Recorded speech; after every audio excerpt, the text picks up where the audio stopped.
Today we're going to smoke some asparagus. We're going to wrap this in bacon. These are great as a side dish or an appetizer.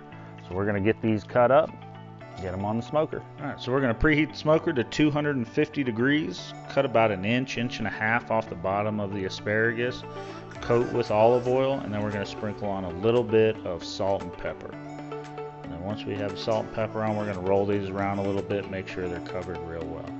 We're going to wrap about 3 or 4 pieces of asparagus in thin cut bacon, starting at the bottom, and just wrap it around. There's no need to use a toothpick, just wrap it kind of tight. And we're going to put these directly on the smoker, and we're going to smoke for about an hour and a half until that bacon is nice and crispy.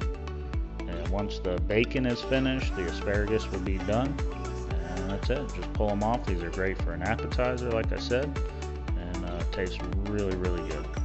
Just top them with a little blue cheese. They're perfect. Enjoy.